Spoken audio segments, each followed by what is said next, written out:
Well, hello, everybody, and welcome back to episode 4 of the Lucas and Zack podcast. I'm your host, Lucas, and with me is Zach. How are you doing tonight, Zach? I'm doing good. I'm discovering 5 seconds of that show. I'm woefully unprepared and looked at nothing that we normally should look at. So normal me. All right, and we have a very special guest today. Someone who loves this movie as much as we do. Just made some air quotation marks because he doesn't want to call it special.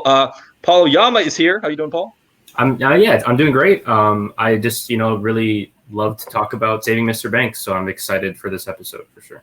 Paul, I'm unfortunate to tell you we're talking about Mr. Rogers today. So, well, you can just bring in the next guest. You can just pause for like a couple hours. You can just bring in the next guest. It's fine. We don't have another guest. We're not that big of a nation. We're stuck with you. All right, let's see what you can do. Okay, I'm your next guest. Hello, I'm Paul's brother, Paul. Wow, the twin Pauls. This is wonderful. Bad parenting. Do not name both your twins Paul. Come on. That would end up terribly. You'd never know which one you're looking for. We're going to start the show as we always start the show, which is talking about the last movie we watched or logged on Letterboxd. Paul, why don't you hit us with the last movie you've logged on Letterboxd? Yeah, so it's funny. We were texting about this movie yesterday because I was listening to the soundtrack and I decided to watch it today. Last movie I logged is Your Name, which is a 2016 animated film directed by Makoto Shinkai. It's a Japanese animated film about two teenagers, a boy and a girl, who one day wake up and suddenly they're in each other's bodies and they don't know why, and they have to figure out what's going on. It's this unfurling tale of mystery and sort of sci-fi, and it's like got a lot of different elements. I think it's terrific. It's like one of my favorite movies ever. It's like one of my kind of go-to comfort movies. It's got an incredible soundtrack. Like that's kind of what spurred me watching it today. Actually, was I was listening to it yesterday. But yeah, I mean, it's a movie I love a lot. It's a movie I recommend to a lot of people. Yeah, it's great. It's a movie I could put on any day, anytime. Absolutely. I have not seen this film. You were telling me I should watch it, and I will get on that. Zach, have you seen this film? Yes, because I'm not a Philistine like you are. Yeah, it's an enjoyable movie, and me and Paul are better people than you. You should watch it. I know. All right. I'm not going to argue. Zach, what's the last movie you've logged on Letterboxd? I was all set to like lie to make myself sound cool, but I have such a deep sense of guilt that will haunt me the rest of life. So I got to be honest, and I'm going to spend 5 seconds on it. My last movie I logged was Back to the Future. It's Back to the Future. You know what it is. The second to last movie I logged that I would have lied is Nomad in the footsteps of Bruce Chatwin. Who's Bruce Chatwin? I didn't really know. But what I did know is that this is a Werner Herzog documentary, which I watch all of them. Are we allowed to get away with this, like totally cheating and throwing away the concept of this segment to just talk about it? Would you rather me talk about Back to the Future or Werner Herzog? It would certainly go quicker if you talked about Back to the Future. Anyways, Werner Herzog's voice is great, and no matter what the topic is, who cares? Because it wasn't that exciting, and he was all over the place. But it's Werner Herzog's voice. But back to the Future. It's I dropped it a half a star. I think we gave it too many excuses for some of its cheesy qualities, especially the first 10 minutes of the movie that I don't really think works. Interesting. Zach has takes about something being too cheesy, considering. Anyway, it is interesting. It is very considering. Are you calling me cheesy? I don't get it. Potentially. I'll be honest. My favorite Werner Herzog is when he plays a nature documentarian in Penguins of Madagascar. That's my favorite Werner Herzog. My favorite Werner Herzog is him talking about filming The Mandalorian and how Baby Yoda was beautiful. The child. The child. Yes. And the last movie I logged on Letterboxd was the A24 documentary The Elephant Queen, which is really beautiful, but also kind of sad because nature is not always the nicest place. And I don't think any of us really enjoy watching nature not be the nicest place, but it definitely appears in every nature documentary. But yeah, I think if you like nature documentaries and you like especially like really well photographed ones, definitely check it out. But does Tim Allen make funny elephant noises during the thing? No, don't watch it. Watch Disney Nature. It's all worth your time. All right. Interesting pro Tim Allen takes from Zach, considering Tim Allen. So it's a weird year to be very pro Tim Allen. It is not 1995 anymore. I'm rebranding, guys. All right, and with that, let's continue on to our discussion of our main feature, Beautiful Day in the Neighborhood, the 2019 Tom Hanks film. And Zach is terrible at plot description. So we're going to make Zach do a plot description right now. Hit it, Zach. I was getting really excited because I thought I was going to do real good. And as soon as I try to come up with any of the characters' names, I freeze. All right. So, Matthew Reese. Okay. Some maybe Lloyd. Is his name Lloyd? No. Yes. Okay. Yeah. Okay. Matthew Reese as Lloyd is a journalist for the Enquirer, whatever. Oh, okay. Esquire. Okay, Esquire. Oh. Not National Enquirer. He's a journalist for the National Enquirer. He's an Esquire journalist, and he is, cynical and wants to do hardcore journalistic news, and he gets assigned to go and interview Mr. Rogers as for the heroes of America and do a profile on him. And he's like, why am I even assigned a part? Because this is not what I do, but it is all meaningful in his life because it teaches him how to deal with this trauma through the meeting of Mr. Rogers and how to, become a better person as he's moving into fatherhood. And that's what I got. And Mr. Rogers helps. I barely talked about Mr. Rogers. This movie does have to do with him. Mr. Rogers, gets to put us all through therapy like Matthew Reese and help us discover what it means to be a good person as Tom Hanks talks in a calm, patient voice. There we go. That was something. I've never experienced that firsthand. Now I wish that I hadn't, perhaps, but good. I'm starting to feel like I'm more of a mom than I'm a dad based on how I describe movies. I feel bad for anyone who's sitting here trying to decide if they want to watch A Beautiful Day in the Neighborhood after hearing that, because they will have no idea what the movie they're about to watch is like. Can you believe that it is my job to articulate myself on a daily basis for the youth of our nation? I mean, everyone is the status of the youth of our nation. Everyone is saying that the country is going downhill, and it's definitely Zach's fault. It's all my fault. So let's get into the film. We like to talk about, some things that strike us as we watch this film, themes, stuff that sticks out. And I think that you can't talk about this movie without talking about Mr. Rogers as the TV personality. And I wanted to ask my co-host today, Paul, what did Mr. Rogers mean to you as a child? I have pretty much no relationship to Mr. Rogers as a child. It just wasn't something that I watched. I think part of that's my age. Part of that also just my parents had sort of different selections in terms of children's TV and content. A lot of Blue's Clues, Zaboomafoo, Sesame Street kind of stuff. Didn't really watch Mr. Rogers very much. So I think, anecdotally, I had sort of known about him through cultural stuff. And then when Won't You Be My Neighbor came out in 2018, that was sort of for me, that was way more informative than I think it was for a lot of people, just because I didn't really know much about him as a figure. And I knew what his show was like, but it's weird to see it through the lens of that documentary. So that kind of changed the way that I look at him. And then now this obviously it's weird. The main avenue that I've known him is through film, which obviously is not what he was mainly known for. But I guess that's what happens when you have two movies made about you in a 2-year span. Zach, same question to you. Yeah. Yeah, so I definitely watched it as a kid, and I was a PBS, kid in general through Sesame Street, Mr. Rogers, Reading Rainbow, that stuff. Please support PBS and NPR and other public broadcasting. It's very important to many people, whether you experience it or not. But it's very important to, I feel like, me as a learning child, watch a lot of those shows. I do think I might confuse how much Mr. Rogers meant to me at the time with the lore of Mr. Rogers. It's like when a story is told so much, your memories start to warp a little bit, and you start to create fake memories. So I don't know in reality how much I cared about Mr. Rogers in the moment as a little kid, and really how much time I spent as definitely a Sesame Street kid, as much as just I always was aware of who he was and how important he was to many people's lives, that it might have crept into my memory a little So false. Zach's actually never seen Mr. Rogers once. He Never just actually. accepted it into his own brain through the years. I thought for 20 years Mr. Rogers was the old man down the street that would share with me some pie.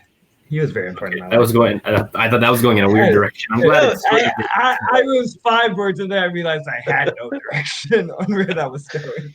I'll be honest, that was still creepy anyway. So my connection to Mr. Rogers as a kid was my parents used to get the VHS tapes out of like the library of like they used to put them. They put like libraries. Lucas just lives at the goddamn library. It was a very big part of me. Libraries are also very important, and please donate to your local libraries if they do any fundraisers. Okay, absolutely. Yeah, but they used to check out the tapes from the library for me, and I would watch these shows. So that's my experience is more like the taped version of it. So I wouldn't really watch in order the way that people on TV would. But yeah, it's hard to you can't really underplay what it's like to watch Mr. Rogers as a kid. It's just like it's the first time I felt like as a kid I was watching something that like he has this way of connecting with you through the screen. Like he's really good at it's a recording. Obviously he's not talking to you, but it really does feel like he is. And just like he has this incredible ability to touch on what children would be feeling in a situation. I feel like a lot of shows try to tackle that, but they tackle that from the point of view of what adults think kids would be thinking, while Mr. Rogers always tackled it from the perspective of this is actually what kids are thinking. You know, kids, when you're a little kid, you're just like, there's a lot of emotions. You're kind of a ball of emotions at times. And you get scared for like really random things at times. You get nervous about stuff. It's not always like these really big triggers that initiate your emotions. Sometimes it's just really small stuff. And I felt like Mr. Rogers did like a really good job of like reaching out to kids and being like, here's interesting things you can learn about, but also like it's really valid to have, to just be afraid around a new person or something. Like a lot of stuff tries to like push this idea that everybody needs to be really out there and talkative and friendly all the time. And Mr. Rogers was kind of like, no, it's okay to just hang back a little bit and be a little nervous, be a little scared. And I think he just does an amazing job like connecting with children in that way.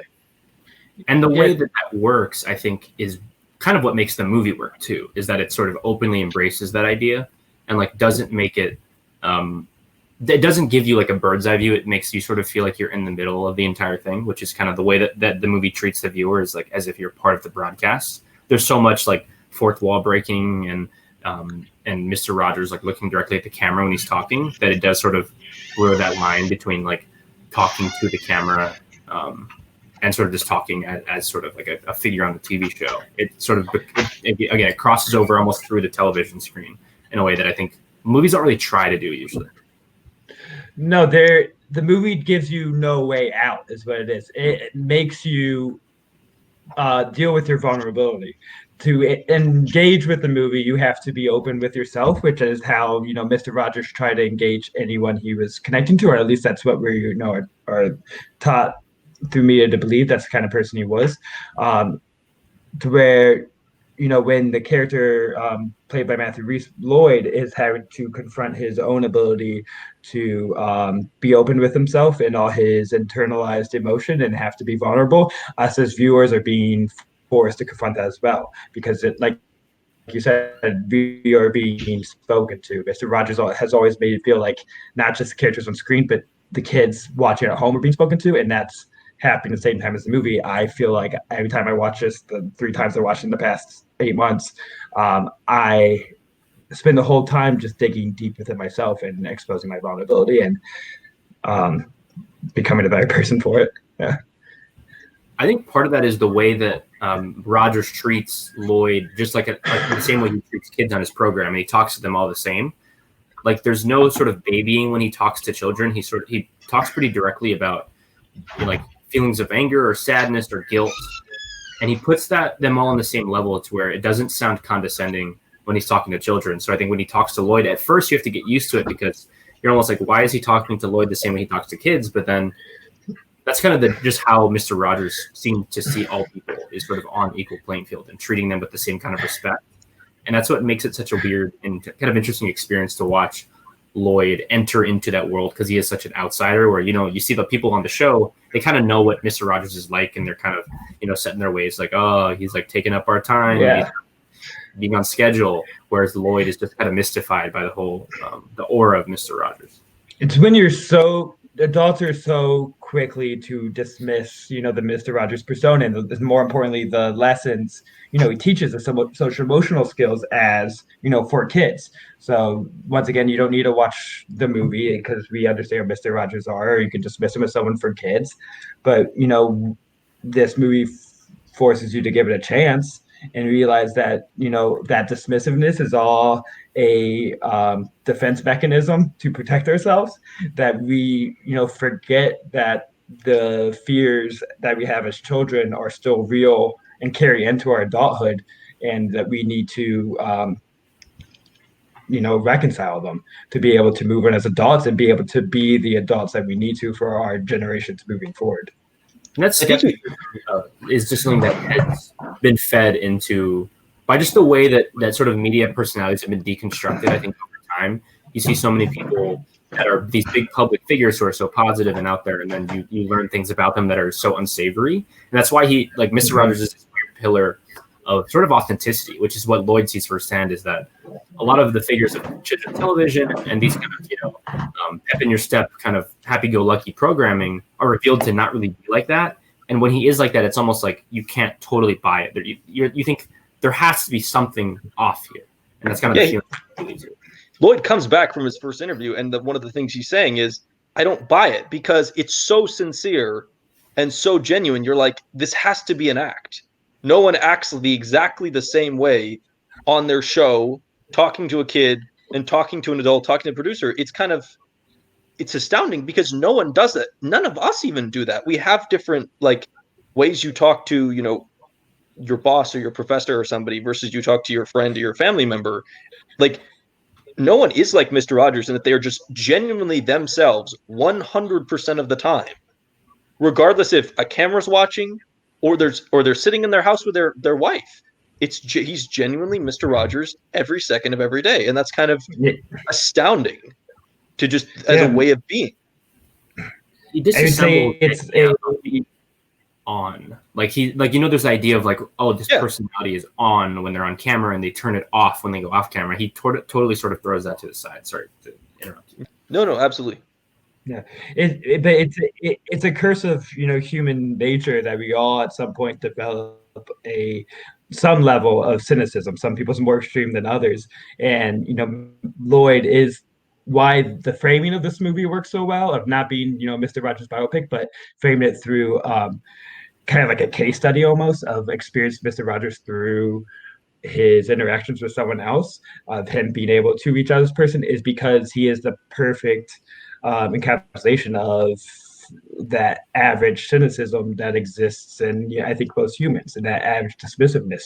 So as we can work through this essentially therapy session with him, as his layers are uncovered, ours can be uncovered as well, and start to realize that we're all fakes and frauds for covering up our true selves with, I said, that cynicism that we're developed through whatever traumas made us go through it. Yeah, I mean, I think this movie could be really hard to watch if you're a person who's not even willing to acknowledge the inner thoughts or how you feel in situation. If you're one of those people that's really, really guarded, that's really about image and what you show to the world, I think this movie would be almost unbearable to watch, because it really does try to bore deep into your soul and find out what you really are. Mr. Rogers is not interested with the persona you can put on. He wants to know what you really feel. Lloyd, to him, isn't just this cynical journalist who wants to, expose all the bad people. He's a profoundly damaged person who's undergone all this pain and trauma in his life. And Mr. Rogers sees that almost instantly. Even Lloyd tells him to lie about the softball. It was just a play at the plate with his nose in the first scene. Mr. Rogers is the only character that doesn't believe that. He clearly sees that there's something up, and that's why he keeps asking about it. Well, I think he can tell he's hurt. Don't believe it, but he's the only person that Lloyd is willing to tell the truth to. Even true. his boss, who he seems to have this great rapport with, he doesn't tell her what happened. I think everyone's kind of oh, it's true. Injury, even the producer shouldn't have led with your head, kind of thing. It doesn't sound believable, but he's the only person he's willing to sort of open up to and be. I think because from moment one, that we see the interaction between Lloyd and Mr. Rogers is he's just exuding empathy and patience. Like it's right on the phone when he calls him to return his call, and Lloyd is like shocked that he returned the call so fast because that's not how the average interaction would be, and that already is starting to twist his perspective of how this is going to go, and that maybe he's not going to discover the fraud that's this. Like he's already like, no one's like this person. I've never experienced this, and that he's willing to talk to him right there. So I think that quick interaction already put this idea in Lloyd's head that Mr. Rogers is this empathetic human, and that made him a little more open and willing. So when he does give that his truth that he would have given to anyone else, when he opens up to him about his fighting with his father, you believe it. It was earned through that one phone call, which is some great screenplay and directorial choices to develop that relationship pretty quickly, but also really naturally. Well, I think it's not just that he calls him right away. It's that he is willing to have a full conversation with him sort of right away. And he's like, yeah. And he when he tells him like that the most important thing in his life is the conversation he's having with him right there, that's sort of a tip off of like, maybe this guy is actually serious about this. And he's kind of seeing the way other people treat him. Like he is this strange figure that maybe is only strange because of the way that we've all changed ourselves into these sort of cynical beings. And he is sort of the pure ideal, but then again, it's not like he's always like that. He is very open with the fact that he struggles with something like anger and sadness. And his wife talks about the fact that he's not always he's not a perfect person. You shouldn't see him like that because that kind of devalues the work that he puts in. Because he does work really hard to maintain that image and the type of person he wants to be. He is that all the time because he tries. It's not just because he naturally is. It's not easy. It's something he works at actively. Yeah, and she also says that it not just devalues his work, but if you call him a saint, it makes it seem unattainable. And that's like one of the more important lessons, that like his thing is something we can all reach, that level of patience and empathy as well. The movie does a really good job showing that work too. Like they show him saying all these prayers for people, doing all those laps, like doing all this this work to be this person, but also even the way he approaches Lloyd is like a lot of work. Like the first time Lloyd talks to him, I think he's really turned off by him and by how frank he is and how open he is and how the star of the show is calling him back and not some, assistant or somebody to schedule it. Like, I think he's really turned off by this initially. And I think that the first couple times Mr. Rogers asked him a question about his past or like, what's wrong with your nose? He almost feels like it. I think Lloyd almost takes it as like a rude statement. It's like, why are you prying in my life? And I think the movie kind of does that to you as the audience too, is that it is a little jarring at the beginning how open he is and how interested he is in like digging down into the layers that maybe you don't really want to talk about or think about. But by the end of the movie, it's a really cathartic experience where like, yes, you really do want to think about why you're angry or like what happened in your past or like what was that frustrating moment that you don't want to think about, but yes, you really do need to think about because it's holding you back or it's affecting you, even though you don't want to admit it's affecting you. It's like the movie works on you in the same way that Mr. Rogers works on Lloyd in terms of earning your trust and earning his trust, and to the point where Lloyd goes, yeah, I am going to tell you my story about like my mom and my sister and what happened with my dad. And like, it feels really, Zach was right when he said it earlier, it feels really earned. Like he didn't just walk into Mr. Rogers' studio and go, hey, you're Mr. Rogers, you're the greatest human ever. Here's my entire life story about how it was sad. It's like, no, it takes time even for someone like Mr. Rogers to earn your trust. And I think the movie does a really good job of making that clear, that it's not just, no one can just walk in and earn your trust. Earning your trust takes time. And even Mr. Rogers is really focused on earning people's trust. That's really important part of the process for him. And if it was easy, it wouldn't feel real. If it was something where right away Lloyd bought in, that would just feel kind of stupid and would feel counter to the type of person he is. Like it is so clearly established that he is the cynic coming into interview Mr. Rogers. Kind of the great sort of dichotomy that it draws is that, his boss even says no one else was willing to be interviewed by him. And Mr. Rogers is the only person who is willing to. And that sort of sets him up for this great arc. It's sort of the long game of him starting at this place and having to come so far because he's just so unwilling to engage with those ideas of forgiveness and empathy. Yeah, I think it's important to compare that technique that Mr. Rogers had to earn your trust as, a character in this film and possibly in real life is Mariel Heller, and through the direction and screenplay is, I think, really mirroring a lot of those strategies that she might have seen through her research, because the film itself is like very patient and moves at the pace that needs to move at. It is very sincere, and anything that might come off silly or goofy, um, you're able to work with it because it is just owning it and taking it very seriously. I would say, like, specifically the dream sequence where Matthew Rhys like imagines himself as the bunny in the Mr. Rogers castle. Like, on front is just like weird and goofy and should not work, but the film is taking it so emotionally seriously. Like, Mr. Rogers became a known takes every emotion a kid has seriously. Mary Heller was doing the same thing, and that makes that the emotions of the film also feel earned. So it's connected. And I think also, sorry, go ahead. No, go. You mentioned this.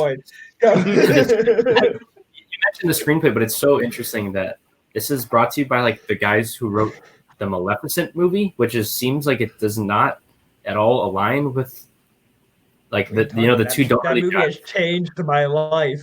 It has made me a better person, Maleficent, and now I'm not an evil fairy. It's in a weird way giving more credit to someone that we might be skeptical about than you might think. And I guess there is a bit of a through line there, but it's interesting that, again, it's a similar thing with Mariel Heller's last film too, is taking these figures who we might not trust or might not believe are authentic and giving them sort of a humanity that we might have considered. And that's kind of one of the best things about this movie is you dig into Mr. Rogers and you kind of expect the movie to debunk him a little bit, right? Like you expect it to be like, there are little chinks in the armor here, but really he comes out pretty squeaky clean. Like, and it's also not to the point where it's hokey and unbelievable. Like, you can tell that he tries, and I think a lot of this is Hanks' great performances. You can feel his struggle to always try to be empathetic. Like, there's the time where Lloyd makes the comment about how hard it must have been having Mr. Rogers as a father, which comes off as kind of a mean comment, but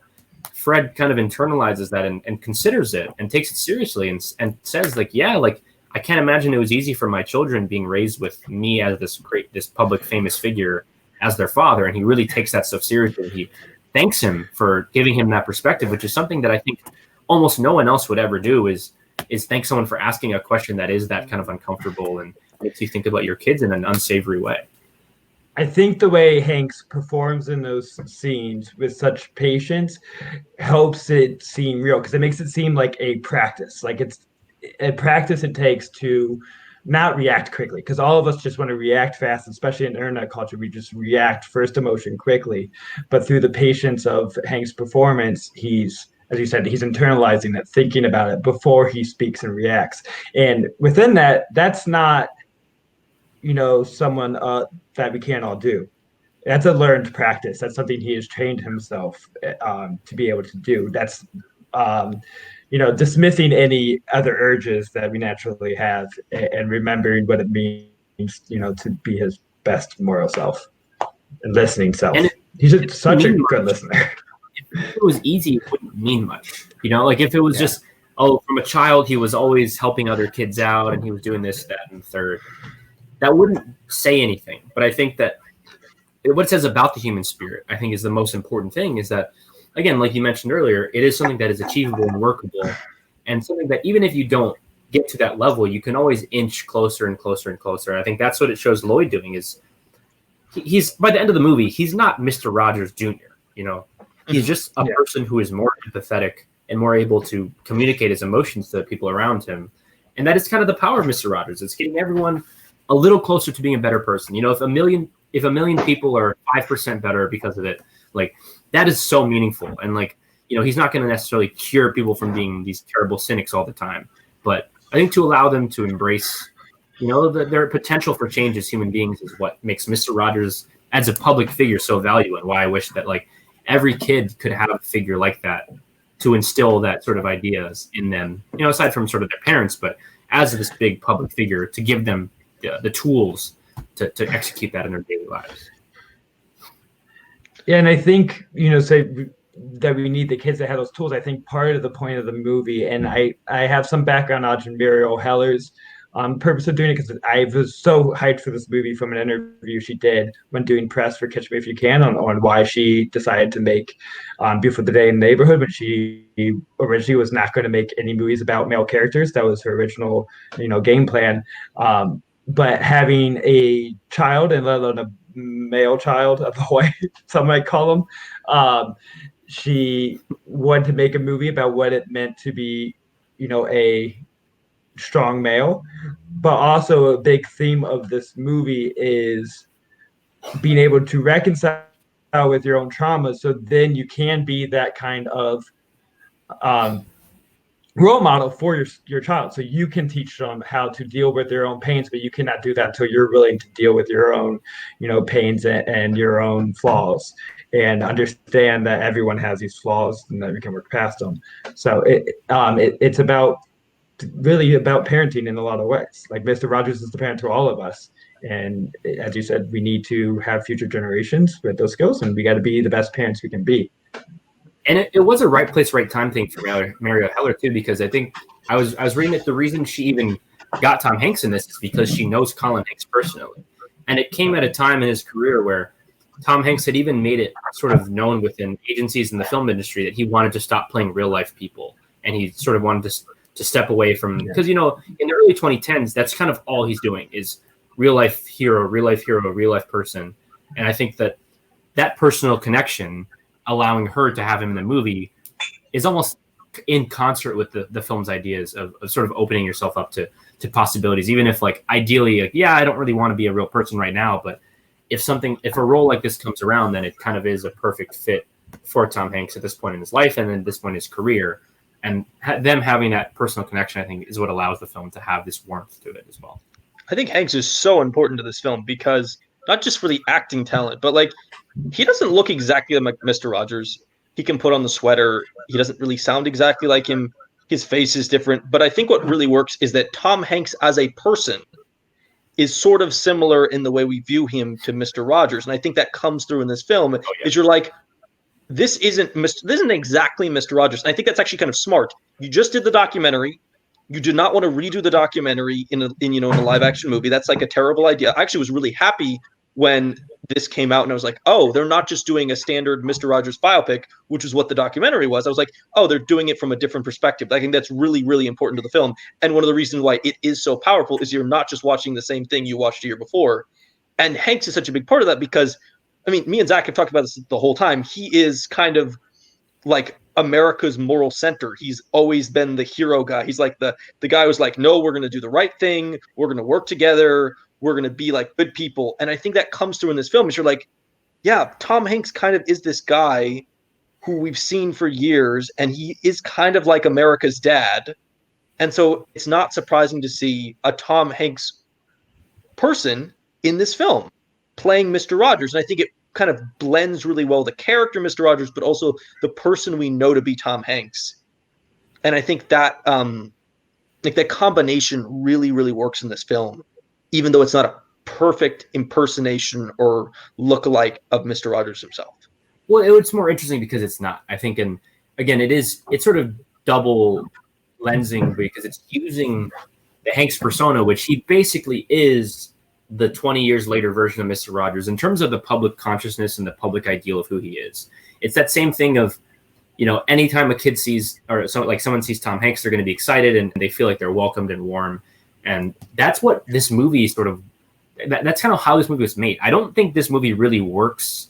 And I don't think people go to see it if it's somebody else besides Tom Hanks. It is sort of that thing where, the casting was announced and it just seems so perfect in terms of the way that we see them both and the way that we appreciate them culturally. And that it kind of had to be Tom Hanks, even though, like you said, he's not really giving like an impression. And there are a lot of actors who could probably give a performance that are just about as good. But I think that it wouldn't deliver the same way for the audience because a lot of the experience is thinking about Tom Hanks through the lens of Mr. Rogers and thinking about him as this ideal figure. And he's so carefully crafted his career because you look at the types of characters he plays, and outside of a couple exceptions in the early 2000s, he is always the morally upright, upstanding figure who we believe in, who is doing the right thing. that's not an accident. Like that is an intentional choice by him to position himself. And I think that this is almost the culmination of that. And I wonder if this is going to be an inflection point in his career for him to transition to doing other things. Because for the last couple of decades, he's been this person where it's like, he is very capable, he's very reliable, he's sturdy, he's a good person. And you almost wonder if this is sort of him playing that up to the highest degree, and if that will cause a shift moving forward for the next few years. I mean, I did talk about in the last episode how I think the 2000s, especially like the mid 2000s, was him trying to play against that persona. Usually, for failure through lady killers, through what was the other one he plays kind of an anti-hero? I don't know. Road to Perdition. But Da Vinci Code is playing just like an adventure hero rather than Road to Perdition. Thank you. To where I think he decided that he was probably better fit telling the kind of stories that I think he wants to tell. Like, I think it's not just him wanting to place himself as a hero, but I think this is the kind of art he wants to let out into the world. I think, like, idealistically, he wants to be a positive influence. And I think that the meta text of this film, I would have to imagine maybe did, speak to him a little bit as well as being able to also play on that reputation and show that just like Mr. Rogers, people want to call him the saint, but it's that Hanks probably thinks every reputation that he has is, practiced and earned, just like Mr. Rogers goes well. And I think that's what he wants to express. He almost got trapped in that, to be honest. I think in some ways he may have really wanted to do the stuff he did in the early 2000s and may have been really interested in that. And I think America, and I think this kind of plays in this film, is America was like, no, you're the good guy who does the right thing and helps everybody and leads the team, and everybody gets out and everybody does the right thing. And if something bad happens, you make the sacrifice because you're always the right person and you always make the right choices. And I think in some ways it kind of tied him to this character. And, maybe he's sad about that. I don't know, but I think he has produced such amazing work playing these characters that I think it's worth it. And I think this is just, I think I agree with you, Paul. I think this really is the culmination of like, how can you play a more kind and empathetic and good person than Mr. Rogers? Like, every character from now on, if he tried to do that, would be downhill. There's no way you play a character that is more of a good person than Mr. Rogers. Yeah, and it's weird that also somehow real. The real character is a real person. I think that's even different than some of these other heroes who are less real. Yeah, that's true. Yeah, and I think it's weird that his image is this way in our minds now, because at the beginning of his career, he's doing these irreverent comedies that are weird and kind of dark, and kind of like even something like The Money Pit. It's not like a very heartwarming or like meaningful tale. And I think this all transitions with, I think the two movies he wins Best Actor for, where he gets solidified in people's minds as being that figure of trust and representing sort of the American ideal man, in that he's nice and kind, but he's also, kind of, he has a seriousness to him. And his career has gone through that big sort of peak and valley. And I almost wonder, again, like, will he try to change that again? But it's almost, impossible, because he, again, like Zach was saying, we kind of rejected him when he tried to be different. When he tried to be weird, people didn't want that. And you wonder if he is kind of stuck in this position of, he has kind of reached the peak of niceness he can play on screens. And he can't really go totally sour because people don't want that either. So he's kind of in a weird zone where he's got this really small margin of error. I think which is weird to say for someone who's so beloved and so many people care about. But he has this image to maintain, and he has to act. Again, it's like Mr. Rogers. He has to actively work at that. And you wonder where that's... You don't expect him to be cast in Bad Grandpa 2 or Dirty Grandpa. I don't know which one's which. He's probably like Grandpa. It's like some stupid reboot where they're like, oh, Dirty Grandpa. It's the movie with De Niro and Hanks. The joke is rude. It's Dirty Grandpa 2. Tom Hanks goes to a shop. Dirty Grandpa. So you have two of them. Get it? Yeah. Is he Robert De Niro's grandpa of a grandpa? I think he's younger than Robert De Niro. Well, okay, so one thing you guys mentioned earlier that I sort of want to circle back to, and Zach weirdly did not mention in his plot synopsis, is there is this framing device of the movie being about Lloyd's episode on Mr. Rogers' show. And that is one of the most interesting things is it takes a bit of a risky choice, I think, there with creating this unrealism. It changes the aspect ratio so you feel like you're watching something different and it's a clear shift. But I think it works just because it's so in concert with how genuine the rest of the movie is that it's not like it's taking a step up to being even more sort of earnest. It's just as earnest as it's been the entire time. And because there are those interactions where they have those heartfelt moments that are not in the show, it makes the show feel like it works with the rest of the movie and doesn't feel weird. I feel like that's such a risky choice, and that working is kind of one of the big things that elevates this movie beyond just being like a solid, like kind of heartwarming story. Is that weirdness actually does kind of fit in with the rest of the movie, and I think it works. It puts you off balance right away, which then is forcing you to open up and not be in your comfort zone. I think it also puts you in a position where you understand Mr. Rogers. Is that you know him as this TV character. So when he starts as this TV character and then transitions to real life, I think it gives you this ability to ground yourself in the thing you already know, rather than just throwing you into, hey, here's Mr. Rogers making breakfast in his house, which I think would be really, really jarring if we were put in a position where everyone who knows him as this character was forced to see the real person. But I think it lets you get to the real person by starting it in his show and then having Lloyd be a part of that.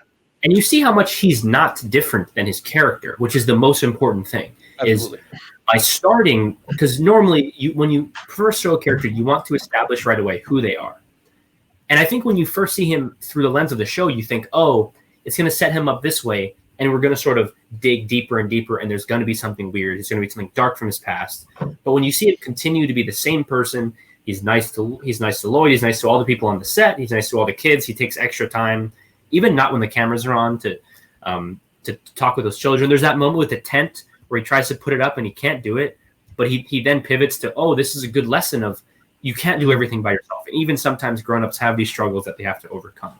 Yeah. And starting it with him being in the show and then obviously ending it with pretty much him being in the show there's no difference there with his character. So it makes that warmth more believable because you don't feel like you're in a fictionalized world. You feel like the fictional world and the real world are just kind of the same thing, and he's the same person in both.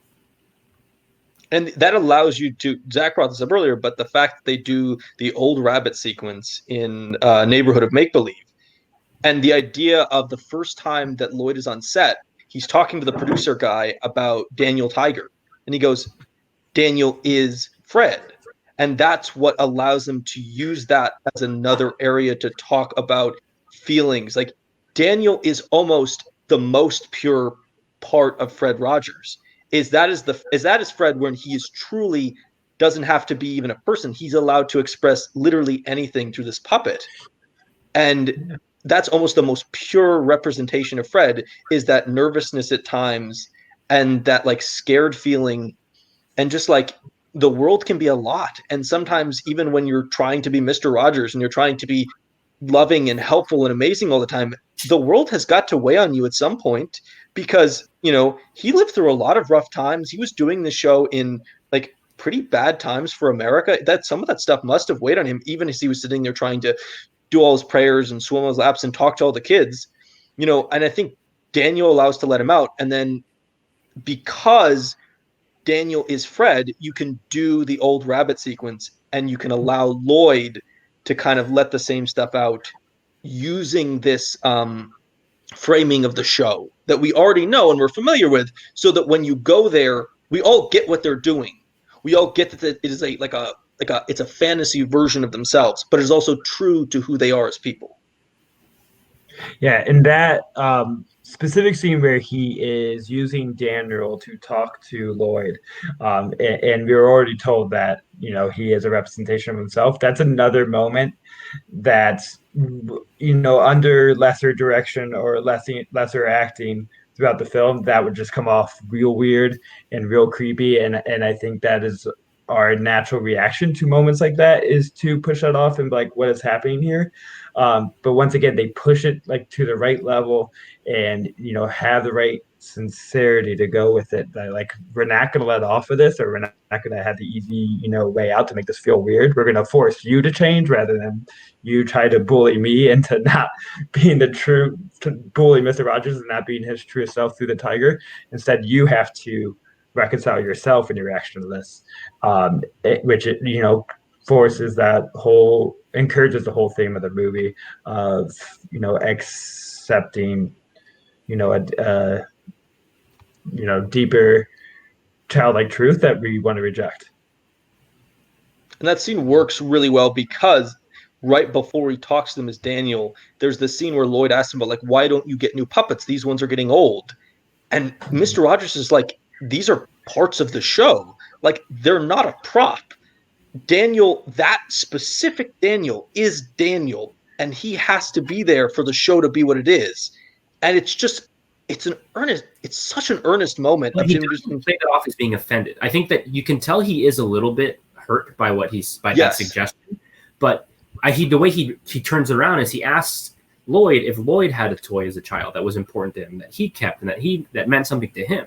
And by changing it and switching it around that way, it doesn't come off as him being defensive, which I think it partially is him being defensive a little bit. He orients the conversation, but the way it feels is that this is why he was such a difficult interview. This is like a very famous thing with Mr. Rogers. Journalists kind of hated him because he never wanted to talk about himself, which is obviously that's what people want to read about. They don't want to read about some random journalist from Empire Weekly or Esquire for the matter. People want to learn about Mr. Rogers, and his empathy is almost like it's funny. It doesn't fit in with the way the world is in a lot of ways. It is that square peg in a world of round holes, because people don't want that sort of genuine earnestness. They want, people deep down, I think a lot of people want to know, I want to know what's that messed up thing about Mr. Rogers. I'd love to find out, like, this dirty thing from his past. There's sort of this desperation for uncovering the truth. And with Mr. Rogers, because it is the truth, and he is like this figure that is straight up, he is as he looks. Yeah, in saying that he may be not answering the question to make the interviews about himself, may seem like he's like avoiding. I feel like people take that as avoiding talking about themselves and uncovering themselves, but I don't think that's true. I think Mr. Rogers, as the character in the person, is just someone who walks the walk and doesn't talk the talk, that he thinks discussing who he is through his actions and through his interactions with people rather than a factual account of his life. If you want to know who he is, it's having these richer conversations is really, that's who he is. And you can tell he couldn't really imagine doing it another way. Like, he almost doesn't understand why someone wouldn't want to talk about themselves, why someone wouldn't want to poke. And he does kind of go too far sometimes for some people. And that's even a learning experience for him. He pushes Lloyd too far when he is having that experience.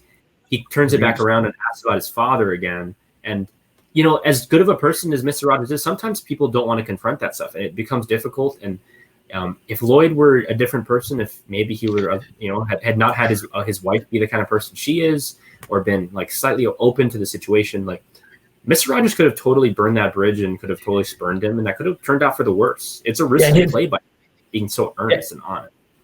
Yeah, and Lloyd's breaking point actually isn't even in a moment with Mr. Rogers. It's not even through that. It was when his dad goes to the hospital and he's like, I just need to leave. And then he, kind of blacks out.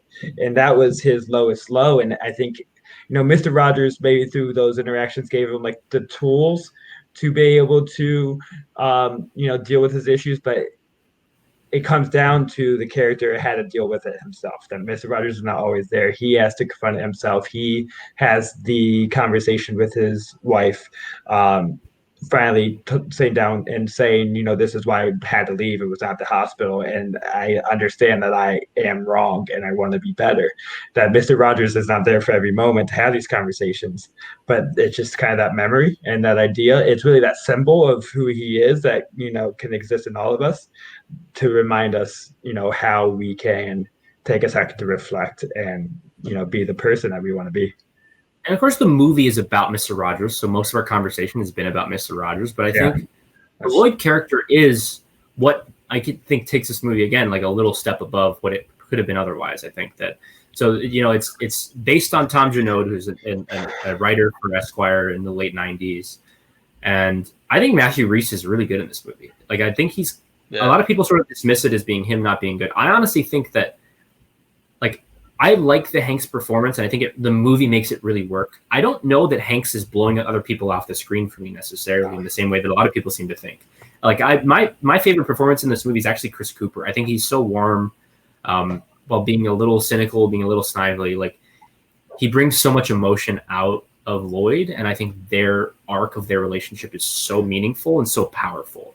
And that is the heart of the movie. Really is. It's the Lloyd stuff with his father, as much as it's tangentially about Mr. Rogers. And I think this is why a lot of people kind of knocked it, is because they went in expecting a movie about Mr. Rogers. But the movie is not necessarily interested in interrogating Mr. Rogers like on its own. You know, it wants to also be about this man, about how he can be affected by Mr. Rogers, but also how he is as a person, how his family sort of trauma is manifested through his work. And, you know, a lot of his life issues probably come from that relationship with his dad and the sadness of his mom and the way that situation ended. But the way that that's resolved, I think, is what makes the movie pack that punch.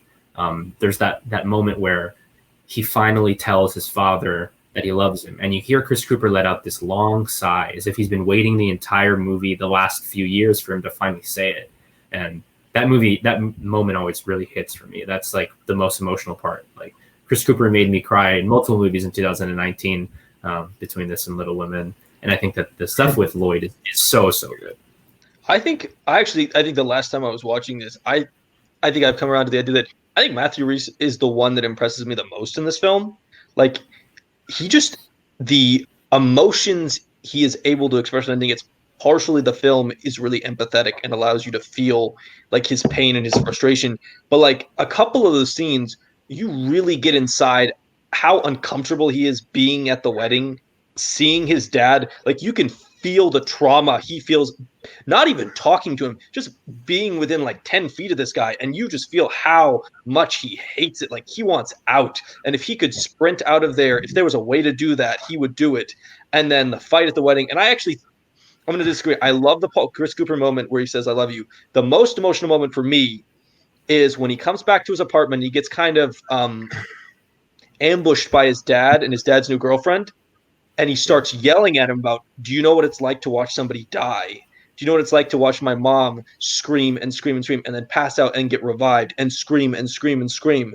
And then this, of course, goes into his dad having the heart attack, which really kind of is kind of the beginning of them reconnecting when he sees the frailty of his father. Like he has such hatred, but in that moment when he sees the frailty of like human beings and like watching his father fall into the floor, it's the moment where he has all the hatred, but also realizes that he doesn't know how much longer he's going to have. And even if he really hates this person and hates what he's done to him and has all this trauma, this is still his dad and still means something. And in some ways, the hatred is only so strong because he really did like his dad and wanted him to be there. And that's why he has such an extreme aversion to him at the start of the film. And that's why he gets so angry at this guy who keeps trying to talk to him after he's told him no over and over and over again. I think there's the importance of, thematically that the reason he has to deal with his relationship with his father is that withholding that hate, past his death, then can cause you to repeat the cycle. If you're, withholding the same hate that maybe his dad had and then has the same, sense that his dad has, and he can't be the father he wants to be for his child. So he has to be able to forgive his own father to, then become a better person and be a better example rather than repeating the same thing. It's just such a sad family story, when it's revealed what happened with their family. You understand why he's so angry. And in that moment, I think he's almost more angry at his dad because he's not allowed to be angry at him. Like when his dad gets sick, it's like he's doubly upset because he's still mad at him for what happened with his mom. And also he feels that kind of inner guilt of, I can't really be mad at him when he had a heart attack and that's just making things worse. But why can't I let that out? It's this frustration of, again, if his emotions have been kept inside for so long, he has no idea what to do. He lets them loose and it's like Pandora's box. He can't get them back inside and he doesn't know what to do with them, which is why the Mr. Rogers relationship is so important, because he has no way of dealing with these. Clearly, like his father didn't prepare him for dealing with his own emotions. And I think that's why he's such like a hard to deal with individual. It's why he's such a cynical journalist. It's why he's difficult to a lot of people. It's that he doesn't know how to talk about his feelings, and he has to learn how to through Mr. Rogers. Well, his dad clearly doesn't know how to talk about his emotions either. And I think one thing I think they don't touch on it, but clearly his dad has some trauma in his past. That this was not his dad just walking out of the family. Like, he clearly has past trauma as well. And you see this in that he comes to the wedding and he just thinks that he's going to be able to make this connection. Like, he's clearly someone who never learned how to, connect with people and apologize and like rebuild the bridges that you may have broken, because he comes to that wedding with the idea that he's going to be able to walk over to this guy and have a drink with him, and then suddenly things are going to be better and they're going to be able to talk. Like, he doesn't get it initially, and it takes, I think, a lot of time around Lloyd to understand how angry Lloyd is, how little Lloyd wants to do with him. Like, he has to figure that out, and he keeps trying over and over, but he's also like really bad at it. Even like every time he does it, he's kind of fumbling over his words. Every time he does it, he says something slightly offensive. Like, he's not trying to be offensive, but his wife, when they first talk, he's like, "Oh, like she could have done better. Like, she could have a better job, or you could do a little better, isn't it? Aren't you old to be having children?" Like, it's this weird. He thinks that old friends, like, kind of joshing each other at a pub, but it's like, you're his father and you haven't talked to him in years. It's a very strange relationship, especially when they first reconnect. It's really. I don't think he understands father and son relationships. I don't think he understood his relationship with his son before he left. I don't think he really understands it now. I think it really takes him till like the end of the movie when he's in the bed and his son is sitting next to him holding his son to kind of start getting that. And I think he spends so much of the movie like, he's so awkward at it. He's always fumbling over his words, and he's always like, "Oh, why don't you just sit down and have a pizza? Like, is it so rude?" Like, he's always like correcting his like politeness. He's like, "Why aren't you polite enough? Like, isn't it like his politeness so bad?" But it's like you don't get like what you've done to your son. But like, it's why the performance is so good, because it's so genuine. Like, there are people, like a lot of, like, he would be like that. He would just be perfect at learning how to reconnect. Like, he would be really awkward at it, but he'd be like, you can clearly see he's trying, but he doesn't know how to try, which is kind of like what Cooper is really good at playing. Yeah, and I think one of the most important lines that Cooper delivers near the end of the film, it delivers so beautifully, is that, "Why is it that I just discovered how to live my life just while it's about to end?" Why that line I think is so important also is then that connects to the idea of, the importance of Matthew Reese and really all of us dealing with that earlier, rather than taking until it's too late. Mr. Rogers is so important, letting people deal with those emotions early on. And there was one interesting thing that I found, because I actually reread the story by Tom Janode not too long ago, and the story includes that moment on the metro. Like, that really happened. That seems like such a hokey thing that they added into the movie, where you're like, oh, they wanted to make it a little more sentimental. They wanted to get across the universality. But in the story, Tom Janode talks about that literally happens. They're taking the subway in New York together, and a bunch of teens start singing the song on the subway.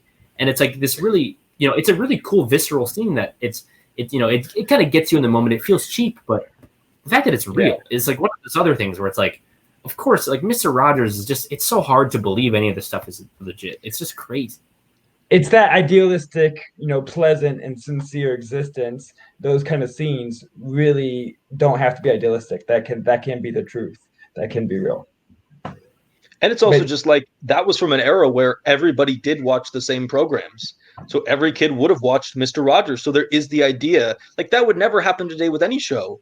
But that could have happened then, because all those families probably turned on PBS at the same time, and all those kids watched the same show, and it was this like connectivity in everyone's lives. That doesn't exist anymore, because we have 900 channels and 17 streaming services, and you can watch any different thing at any different time. But like, at that point in time, everybody would have watched Mr. Rogers. So there's that. It makes even the sense. Adults on the train, like the dudes in like their mid-30s, start joining in because they had kids watching it or something. Yeah, so like they all get it. Or maybe they're like Zach and they like low key like watching children's programs, and they're like, grown adults, but there's nothing wrong with that, Absolutely. And I think the diversity of that train scene is also important, that his, words can, exist beyond cultures and beyond economic levels, how important his message is really for everybody of all worlds.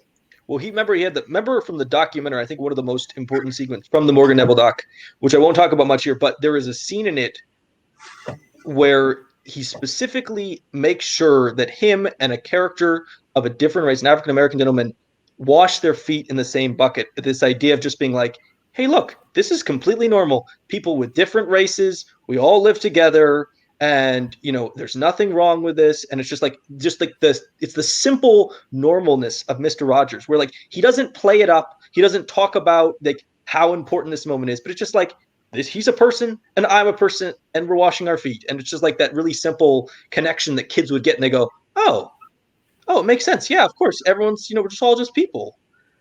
It's the same thing with having those emotional discussions. It's like, of course we'd have, like, why wouldn't you talk about your anger and your mistrust and your sadness? And why wouldn't we treat all people like they're the same? I think that assumptive behavior is kind of what is effective in kids. Kids are like, yeah, like, why would I ever, like when kids think something is normal, that's how they behave, and they want to kind of fill that adult status quo. And that's why Mr. Rogers treating things that, are somehow somewhat controversial to some people as being normality sets a standard for the kids, and that's what the kids follow. Mm-hmm. Yeah. And I don't know, like, so I used to coach youth sports, and I would try to talk to my kids the way Mr. Rogers is, just like talk to them as people, being like, just interacting with them. And like, I wouldn't like, I've noticed other people my age would try to interact with kids like baby talk almost. And I'm like, kids really don't like that. They don't like being treated like children. They find it, I think, very turn off. And they like when people are just like, hey, how are you doing? Like we're all people. Like, I'm 10 years older than you, but like, you had something for lunch and you came here and you were, listening to music earlier. Like, just like that, the basic simple connections, kids really like when you treat them like people. And you're just like, how are you? Just like asking simple questions and not attempting to put them on a different level from the adults around them. They really connect with that behavior. And I just, from personal experience, I've realized that. I have no personal experience that can relate to that moment at all. Just joking. But really, it is, Mr. Rogers exemplifies this, that it's important not to put on the front with kids, not to put on the cover, to be your true self, makes the kids feel comfortable being them true self, and also understanding the universality of what they're going through. Mm-hmm. Okay. That everyone has flaws, everyone has bad days, everyone makes mistakes, like the tent. Everyone has struggles and frustrations putting something up. And, as a teacher like I am, or as, parents that we may become, we should not hide those struggles, but openly confront them with the kids so they can learn the process of being able to go through these negative situations. Stuff when they're having a hard time, when they're upset, when they're sad. If you are willing to be open about that stuff around them, then it makes more likely that they'll be the same way with you. It's the same thing with, parents talking about things. Like, if you don't want your kids to keep things from you have to share that same sort of information with them. And it's that, again, it's that open embrace of people on the same playing field, and not putting yourself or adults on some sort of pedestal that kids feel like they can't obtain. Yeah. I do want to cycle back a little bit, because I missed out on my opportunity to talk about Matthew Rhys and talk about his performance. Okay. But what I think is really key to the movie is that he's like just the right amount of a dick, and like just the right amount of anger that he has. They don't exaggerate to any level to where, it's really the amount of dick we all are, and the amount of anger, many of us, hold in to make that. That journey feel real to us, and so really to have him function as our avatar. If he's too angry, we're able to dismiss this as a character, someone who's not us. But I think it's very relatable. Like, this is one of the characters I relate to the most, and I don't think that's unique to me. I think that the purpose is that it's so universal what he's going through, and it's just taking this universal experience through this very specific philosophy that Mr. Rogers brings to it.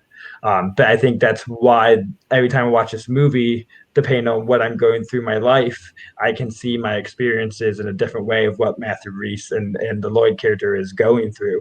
I've seen it 3 times. There's one, the first time I saw it, when I was already really reflecting and thinking about my relationships with people, and sometimes I do have an anger that can come out very unfairly and a quickness to react, and that happens throughout the movie. And that line of that Mr. Rogers says very early of that, like, there's no one I'd rather be talking to but you at this moment. This is the most important thing right now. That line really helps me then remember that I should treat every interaction, every moment as the important thing. And that's the lesson I could take away. Watching it the last time now, being a year into fatherhood, that fatherhood theme of Lloyd worried that he can't be, that he's going to, repeat the cycle of his father and that he can't be this, comforting fathers for his son is the same thing I'm going through. As there's days where I feel, a guilt of whether the attention or the kind of selfishness I feel to where I wish I would have more time to myself rather than, being open with my responsibility as a father. And that movie can remind me to keep that, on my forefront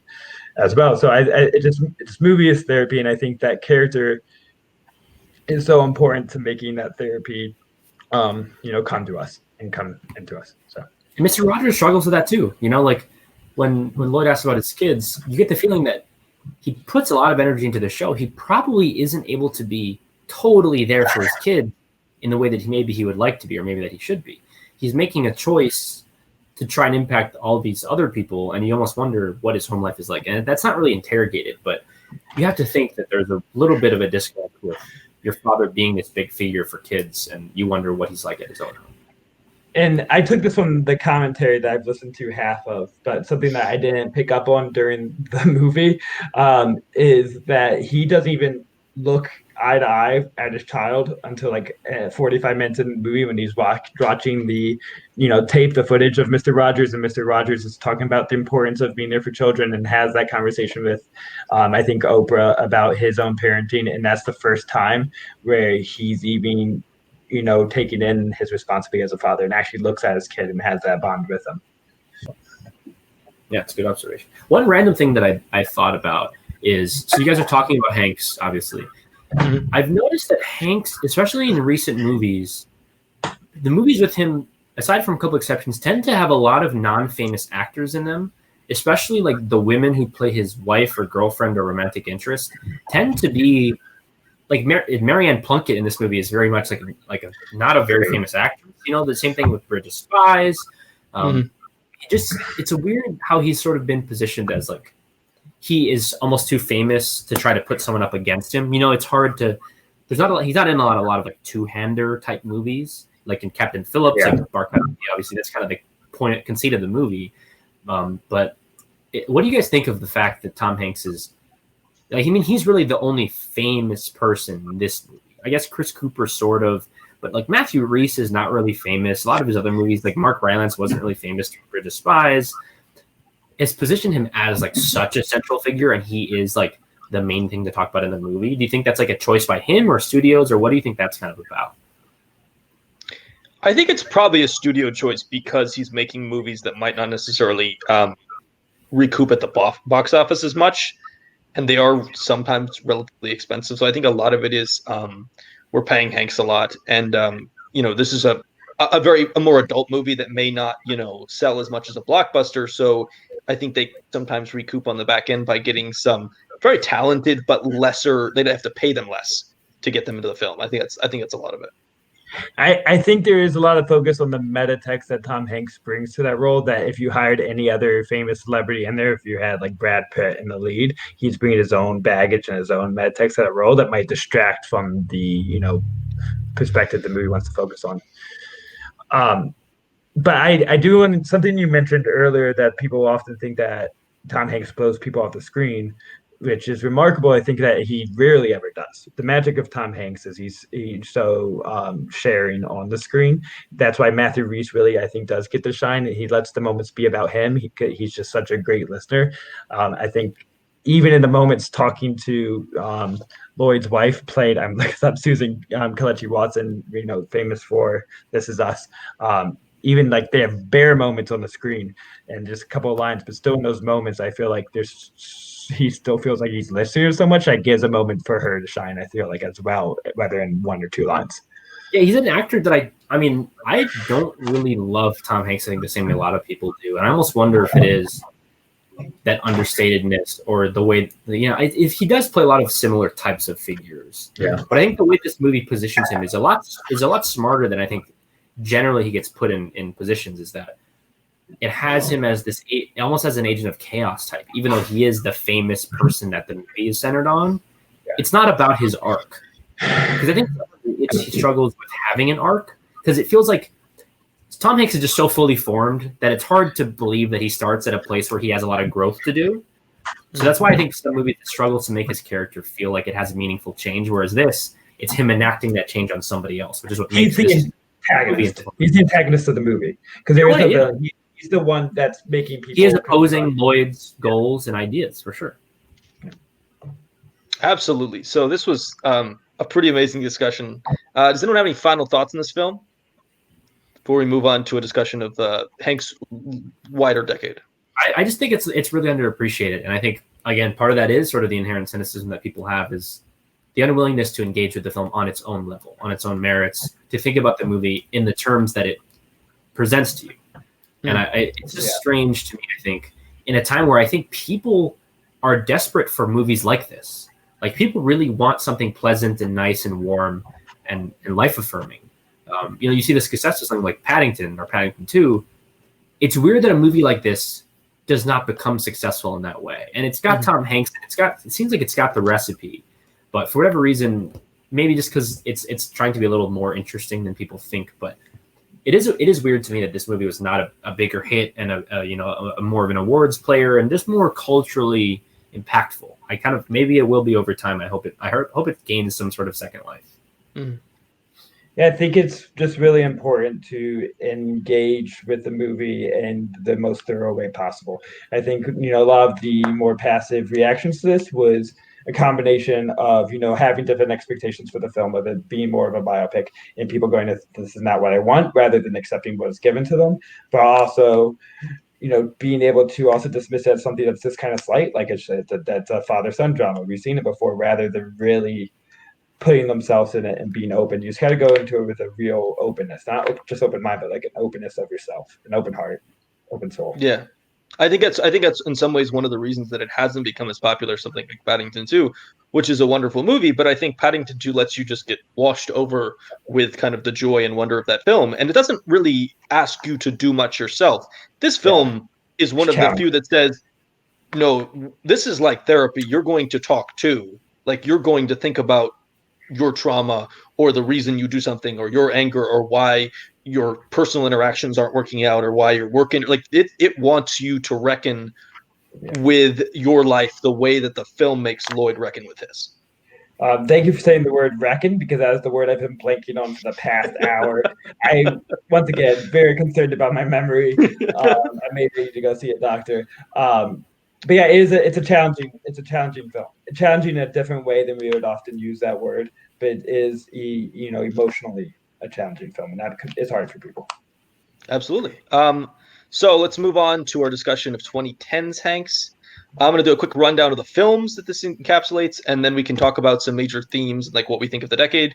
So, of course, we start in 2010 with Toy Story 3. This is the third installment in his really large franchise. There's not much to say about Toy Story 3. We kind of already know what it is. 2011, he goes on to do Larry Crown, a rom-com with Julia Roberts, where he directs, co-writes, and co-stars. So that's like one of the few times in life where Hanks has kind of done more than just act in a movie. Same year, he does Extremely Loud and Incredibly Close, which is, I think, one of the worst movies recently to get nominated for Best Picture. Probably means a lot less now. We have like two really bad movies getting nominated every year. Disappeared. Like, people that have no memory, like the public consciousness is just a zero of both of those movies. Oh, absolutely. And then 2012, he does Cloud Atlas, which plays like 10 characters. There's several different races. And I actually think this movie is Hanks not doing Hanks, but is also really interesting and kind of cool. And I would encourage more people to kind of just go in blind and kind of just enjoy what's going on. It's like the last true experiment of his career.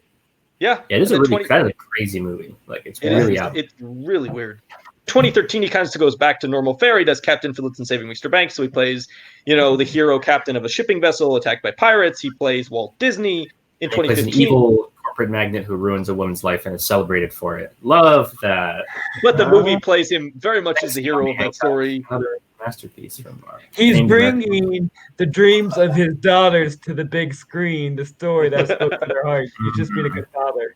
2015, he does Bridge of Spies. So he plays a lawyer who's like the hero in a witness exchange. And then he does this film called Ithaca, which is Meg Ryan's directorial debut. He basically sort of like almost cameos in it. He's not a very large part. Goes to 2016. Starts off with a hologram for the king, which is kind of a weird movie that I've actually seen. It's Tom. It's Tom Twywer. He does everything for that movie. And then he does Sully, which is kind of another one of these hero movies, Captain Sully Songbird. And then he does Inferno, which is kind of, so this is a decade that has him do installments in Toy Story, his really popular franchise, and then the final movie in Robert Langdon, which is like his really unsuccessful franchise. You said this in the last episode. These movies are huge. The first two movies are like massive, like some of the biggest international hits. The first one is, I was actually surprised at how much he made. But they're they're critically like reviled. They're they're still big hits. No, that's fair. But I think for Tom Hanks, a guy who is almost universal critical acclaim, it is weird for him to do a trilogy that is so disliked by critics. Yeah, I mean, he's not really starring a lot of movies that make a lot of money, and this is his one cash cow from the 2010s, aside from Toy Story, is these movies, which is the weirdest kind of thing about it. It's funny though. Inferno, to me, that is a totally nothing, terrible movie. It forever will live in my memory because of the film Blockers, because Ike Barinholtz's character is obsessed with the film Inferno, and he always assesses things by what Tom Hanks's character in Inferno would do, and that's like one of my favorite jokes in comedy of the last 10 years. It's a great joke. So 2017, he does The Circle, which is this like the worst movie he's ever been. The worst movie ever. I think probably in contention. It's awful. And but then the same year he does kind of the standard Hanks movie where he does The Post, reteams with Spielberg, plays the editor of the Washington Post during a time in America. Even though that movie I think is actually pretty damn good, I don't think he's very good in it. He's shockingly forgettable in that film. I think he hurts by comparison because it's a role that didn't play the Robards comparison. And I think Streep kind of blows him off the screen in a lot of those scenes. And then 2019, of course, he does Toy Story 4, which is kind of amazing how well it works, considering you shouldn't be able to make another movie 9 years after the last one, which was supposedly the end, and have it work as effectively as it does. I was terrified when they made this movie. I was like, please don't make a bad Toy Story. I really don't want you to do the Indiana Jones where you have like the really bad one at the end that I don't want to watch. They rewrote it like 9 months before it came out too. Like it's a crazy thing where the movie totally scrapped. Like there's the whole kind of bad Rashida Jones experience where they wrested control from her. There's obviously the complicated stuff with John Lasseter and the horrible things that he did at the company and in life, and how they had to reposition the movie. And yeah, it is a minor miracle. Like that movie is kind of great, and it has almost no right to be. And it's got Josh Cooley, who's not one of the typical Pixar people. So they not only redid it and did all these changes last minute. He's kind of like in the brain trust, though. He's like kind of long been tapped to be like the next director for it. But you would have thought if they're going to rip this up and throw it back together last minute, you probably would have gone to Lee Unkrich or like somebody who's been like long term inside Pixar. Yeah, it's low key, I think, the most complex thematically Toy Story movie. One day we'll talk about Toy Stories, and I can give you my whole Toy Story as a cycle of life theory that I can talk an hour about. And then, of course, the last film in the 2010s for him is the movie we just talked about. And then, that was the last movie he would. A Beautiful Day in the Neighborhood, Zach. The movie we just talked about for an hour plus. So let's talk about what is the major theme in your mind of Hanks in the 2010s? Capability, I think, is the main thing. Is whatever he's doing in a movie, he is very good at it. There's no movie where it's like he's in over his head and he doesn't know what's exactly happening. He is always so capable and reliable. And I think that is what the 2010s are about for him. Especially something like Sully, like that is what that movie is. He's really good at his job. Captain Phillips. Yeah, I think it's really cementing his legacy and his like mythology, the Tom Hanks, lore of. Although Woody's kind of bad at his job. Woody's kind of terrible at being a toy. That's fair. But yeah, that persona I said in the 90s, we really got to know him as, and this was him just cementing this in our heads and cementing that he can forever be remembered this way. I also want to say, I think like this has to be like such a set of movies for Lucas. I feel like these are like Lucas' favorite movies. Captain Phillips, like Sully, Larry Crown, which is low-key underrated. You're not a huge Bridge of Spies fan. Okay, here's the funny thing. I'm shockingly not a biggest Bridge of Spies or Sully fan. I'm actually kind of okay with those movies. I do really like Captain Phillips, though. I like Sully better when it was called Flight, but that's a thing for another. Flight is better than Sully. Yes, I agree. I actually think this, in some ways, mirrors his 2000s in that he's doing a lot of it's kind of a mix of 2000s and his 90s, and that he's doing a lot of the hero performances. But there is some weirdness thrown in. And a lot of times it's these really small movies that almost no one watches, something like The Circle or, Hologram for King. He does some kind of weird stuff in between. Kind of a one for you, one for me. Like I'm gonna give, but it's different because he's not doing it. Like he's not doing it with the Coens. He's not doing it with these big directors or big projects. I guess James Ponsoldt did The Circle. That is just a weird thing that happened. But for the most part, his interesting choices now are sort of uplifting these under the radar directors, and they generally don't really work. Like not a lot of the smaller movies are just not good. A lot of it's like so the Cloud Atlas with the Wachowskis is a real director's choice, someone to work with. Yeah, that's true. But he also seems to be a lot of it seems to be helping out like friends of it or people he's worked with. Like, he doesn't do Ithaca if that's not a Meg Ryan movie. Yeah. He doesn't do Hologram for King if it's not the guy he had worked on the Cloud Atlas. That's an issue in Hollywood is people just doing stuff for their friends, and sometimes it's not very good. Like most of the time, it does really feel like a lot of this where he's just signing up because it's his friend, and he's not really thinking about, is this movie worth it? Because Hologram for a King is not worth a Tom Hanks in that movie. Like there's not enough there for him. Do you think celebrities doing stuff for their friends in Hollywood, ruining Hollywood, is similar to people doing stuff for their friends on podcasts, ruining podcasts? Like this. It's kind of hard to ruin a podcast that features the showbox. So do all the work. I bring the charm. You do bring all the stuff in. Merch I've donated to our cause.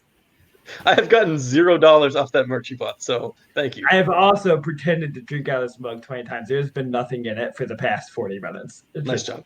So what do you guys think that this decade, I don't think it says a lot about Hanks now, because it's kind of a continuation of stuff he's done in the past. Do you think he keeps doing this, doing the mostly real-life persona, like hero characters with an occasional kind of weird thing thrown in? I think it says more about the industry than it says about Hanks, because the only movies that works are the obvious ones. Like, of course, this is the movie that hits. I don't know what Hanks. I mean, like I said, he apparently has made it known he doesn't want to play real people for a while, and I almost wonder, what does that look like? Tom Hanks hasn't played a lot of original characters in a long time, and even the people he plays that are not real people are, basically real people. They're not really interesting character creations. I wonder what it'll look like. Maybe moving forward, he makes some more interesting choices and changes the tenor of his career a little bit. You would think that. Go ahead, Zach. I think this conversation is going to be very interesting to have after our next episode when we talk about Greyhound. I think Greyhound can be a little bit of a compass on maybe where his interest lies. I think it's a real passion project, and I'm interested to see if really his latter career is really seeking his own passion. Mm-hmm.